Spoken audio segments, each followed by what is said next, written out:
All right, so it's that time of the year when we get together and we decide on the Sportto Awards, and it being 2012, this is the 2012 awards for Sportto.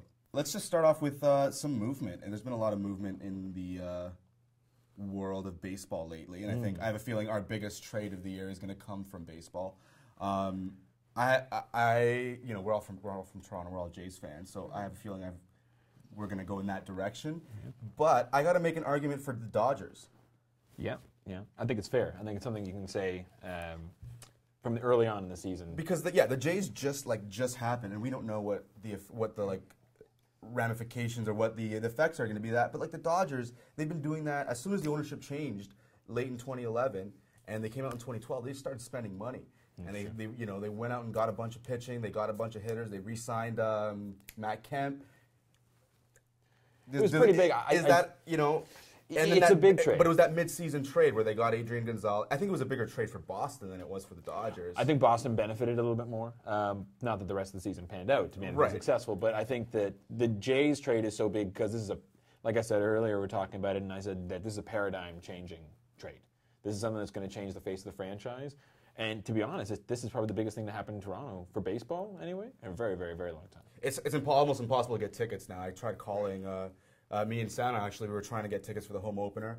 You know, tried to get the flex packs, can't do it. Tried to get the 20-tick packs, can't do it. Season tickets is pretty much your only option. This is what I'm talking about. This changed the whole face of how baseball is going to look in Toronto. And if last year was any indication, and that was hardly anything, really, that's changed the uniform, a couple of new faces, and some really good restructuring. Yeah. This is talking about whole new team. Okay, but the day after home opener is always like, home opener, yeah, baseball, yes! And then the next day they get 10,000 people in the Rogers Center. So it's like, I think we're going to get something similar, but not the same. It's not going to be overnight. I think we're definitely going to go for the home opener to see what all the hype is about, but I don't think it's something where we're going to see that big of a drop-off. Billy V, what do you think? You agree? I'm going to totally disagree with all of that. I'm going to say the biggest trade, and nobody's realized this, it's the Kyle Lowry deal. Do you guys know what we gave up for Kyle Lowry? No. Will? No? Justin? No. Scraps. Bernard? Scraps of nothing. How about Gary, not on the Fortune 500 Forbes, and a draft pick that's protected 1 to 4? Okay. And David Stern rigs the NBA lottery, so we're not going to get a top 4 pick. Okay. Even if we're the worst team in the NBA, we're going to get screwed at the lottery and get the 5th pick or worse. We might so get we it this gave year. up nothing. We might get it this year because this is supposed to be the worst draft of NBA history, so it makes perfect sense. NBA, exactly. Yeah, so we probably it's about right for the Raptors to get a good pick. So we're going to get a pick, it's got to be this one. Even if we get a pick. You can't have another young player on this team. No, we'll draft another Euro. This is going to become a high school team if we have another 20-year-old on this team. The NBA is a high school league. No, but the Raptors have consistently been one of the youngest teams in the NBA, and we've consistently been one of the worst teams in the NBA. So this was a great trade. You traded something that you had a surplus of, which was a draft pick. And you're not, what are we going to do? Draft another European guy who's not going to... Yeah, but impact, though. Impact on Yeah, there's no impact at all. We got Kyle Lowry, and that's great. No impact. That's like pieces. Number 1 in the NBA in fantasy stats when he was healthy. Reality stats.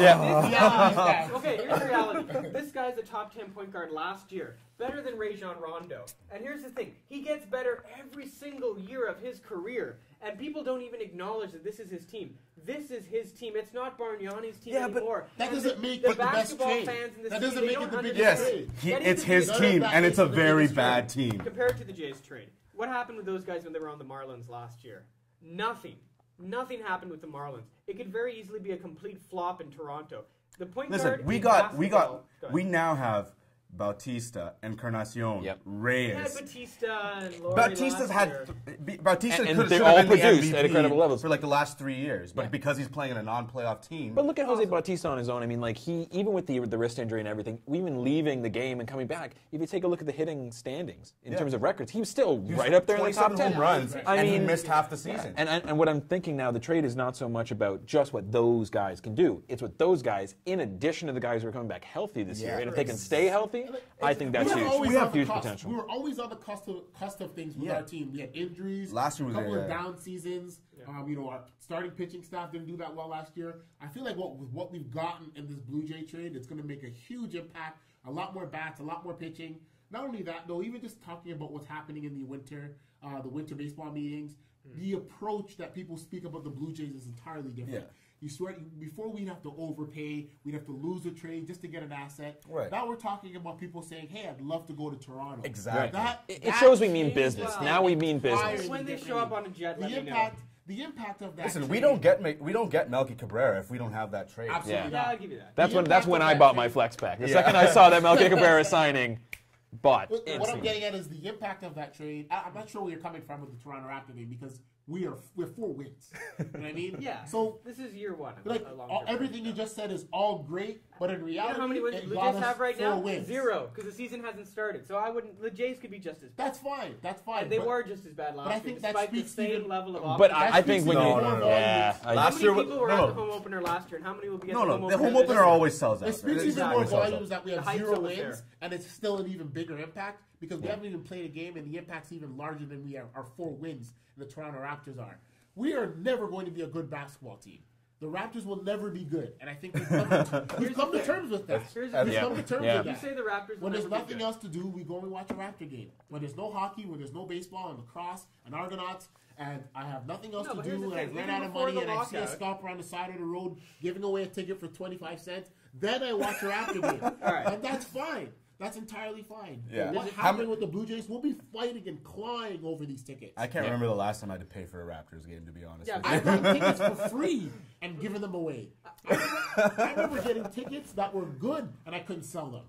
Like, come on. But this is Yes. just preseason hype. This is like me predicting the Raptors will make the playoffs. This is preseason hype. This is the same problem I It had. is preseason And here's hype. the thing. But like that, we have like at least 4 viable MVP candidates Yep. on the Jays now. Legit. And when you There's no combine them, way. combine And them. we've never Season. ever said that. Whoa, about whoa, the whoa, whoa. There's no way. I would Every run year, this Jose down. Bautista is an MVP candidate, but he doesn't play on a playoff team. How many candidates are there, Will? 30? No. Come Like on. no, these are top 10 candidates. You know what I mean? Melky Cabrera, if he didn't get suspended, was an MVP this year. Yep. Right? As long as he's juicing, we're good. Yeah, exactly. I'm good with Keep that up. Yeah. Just like be whatever regiment's going to Yeah. take you there. Hey. Carl Clemens is guy. No problem at all.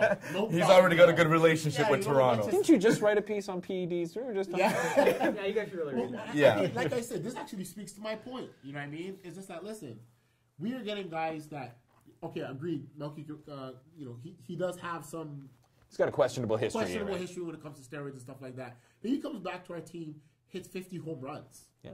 Nobody's gonna shy bat an eye to it. They're all gonna be like, No. yeah, he's juicing. Okay, what else is new? Yeah. Right. It's gonna be what it is. Right. I believe that the story about juicing now, I just think it's like, okay, tell me something I don't already know. Yeah, right. And I exactly. just It's think just- that it's happening, get It's almost a over it. moot point now. It's like Yeah. someone's juicing, like, cool. Tell me something important. No, I'm sorry. This is Yeah. way. Honestly, this I is think a we're going much. to get to the All-Star break, and everybody's going to get their representative, and the Jays are going to have one extra guy there. I think that's what's actually going to happen. I think there's That's because the Jays are still like small market So in if terms they're of going to baseball. have 2 All-Stars, how are they going to have 4 MVPs? Any It's other not going to All happen. Star mentions? is not like. That term Honorable is. mentions? Are there any other honorable mentions? I mean, it's clear here that the Blue Jays won. Yeah, I'm sorry. Yeah. I appreciate the Dodgers trade one, though. I think that was a really good Dodgers far-reaching trade. The rebuilding Dodgers rather than a trade. trade. What about the Peyton Manning trade? I mean, That was a I think that was expected, though. I think Yeah, everyone sure. thought that the Colts were just going to give him up, and it's just. revitalized the because everybody was waiting. Right. Everybody was Yeah. waiting for that chip to drop last winter. Right, Where it was just right. like. But I also felt there was 2 teams that were involved in that whole situation that couldn't have done anything but benefit. Okay, so we had the biggest trade, and now a lot of social media. It's a big thing. The funny, stupid, foolish things that some of these professional athletes who ignore their media training completely say sometimes.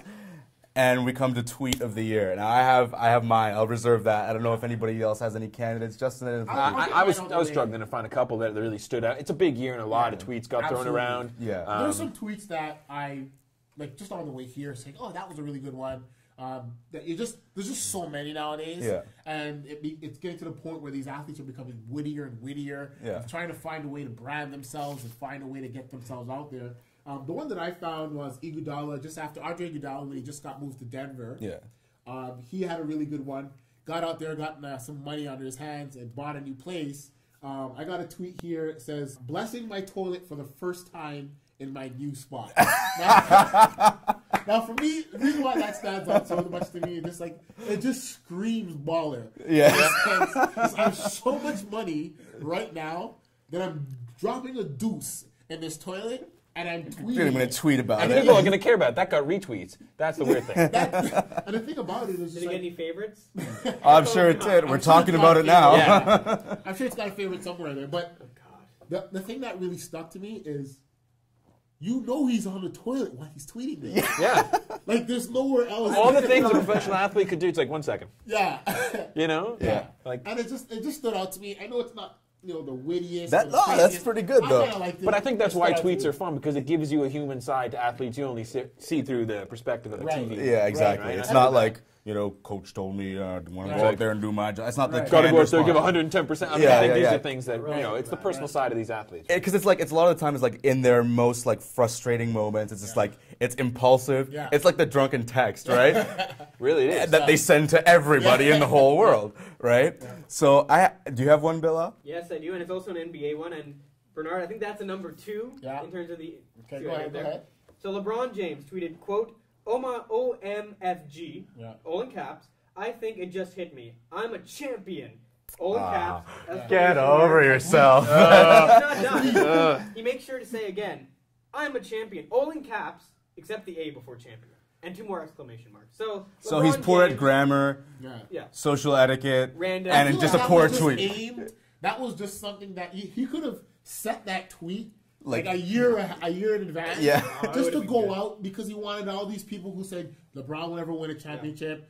Snyder, who said, well, I don't know what he was drinking, but we'll win a championship here in Cleveland before. Come on, let's just wake up. That was just stupid. That was just. I feel like that was just getting back at everybody. It's very immature and arrogant. That's what he is on the inside, though. Yeah, I feel just like he said at the end after winning the championship or after leaving Cleveland that these people that have these problems, they're gonna have to go home to their problems, and I'm gonna have my good life again. Yeah, it's just that's kind of weak. That was weak. Okay, for me. Okay, first of all, I'd like to honorable mention to anything Jose Canseco tweets. Yes, absolutely.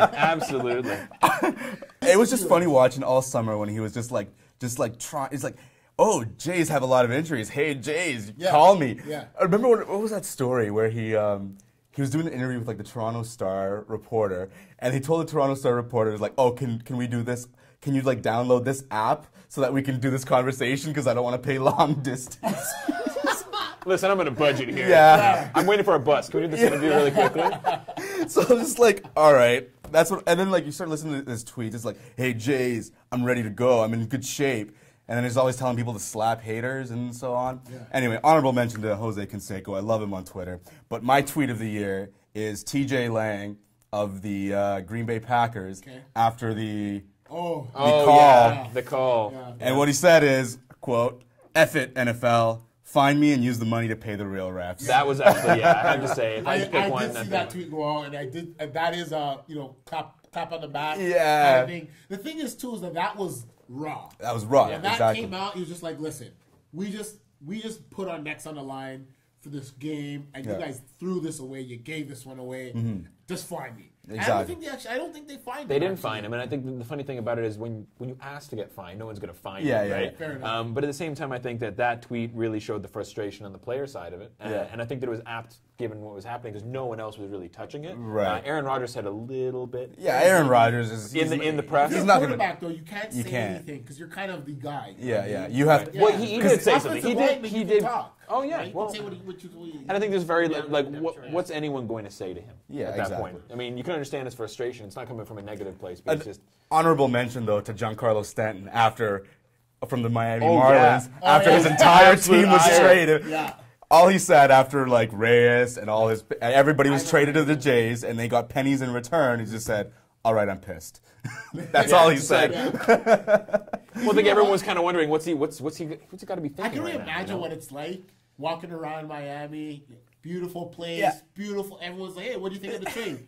You're trying to do the PR thing, it's gonna make our team better. I'm sure they have some other things. Then you get to the point and listen, all right, I'm pissed. Nobody's hiding it in Miami though because it's just like the owner just screwed up. Well, he got that stadium. Yeah. Once they got with the stadium, taxpayer dollars right out of them. Yeah. And that was honestly, ethically, I'm just not sure how he can even show his face in Miami anymore. Yeah, it's a tough situation down there. I mean, Miami. It's not like they were selling tickets ahead. No, they weren't, right? And I don't think it was doing them any grief. It was just like a huge PR thing because they signed all those players last year. They got Ozzie Guillen. They did the HBO show, and then once all that's done, while the dust is cleared, all right, get rid of the team, clear budget, and Yeah. Honorable mention to anything Ozzie Guillen says as well. Ozzie Guillen. A real nice one. If you can piece together exactly what he's trying to say, then yes, it's brilliant. If you could cipher after, put 10 tweets together. All right. Every time I read his tweets, I'm like, is he drunk? Like, I have to ask myself, is he drunk? He's just Ozzie Guillen. It's Ozzie being Ozzie. It's okay. Fair enough. Which I said should have been the Jays manager. You didn't agree with that. Oh, no, man. But the only thing is, Miami turned into a circus last year, and that was the problem. There was too much hype around the team, not enough team talk. Yeah. And that's really what kind of being the center of attention, allowing the team to perform off the radar. Yeah. When the circus is the team, there's no need for Guillen anymore. Cool. Right. So we're good on we're going with TJ Lang. Did we decide anything? I'm gonna go with the Andrew Iguodala one. It's just so boss. I'm gonna go with that one. That's a number 2 to me. Not to mention you're on the toilet, dude, and you're getting He wins points for toilet. He wins points for location. That's a tier tweet in my book. Are you gonna really come? No, I'm just gonna keep making that second joke until somebody gets it. All right. Number 2. Right.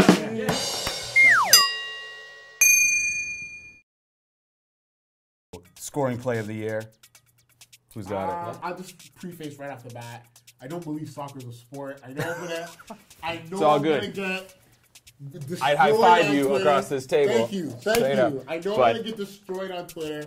The comment boxes are going to be nuts. I understand that. I just can't fathom someone being that much of a wuss and being paid that much money professionally. Anyways, I'm not going to go in there. Says guys who watch the NBA.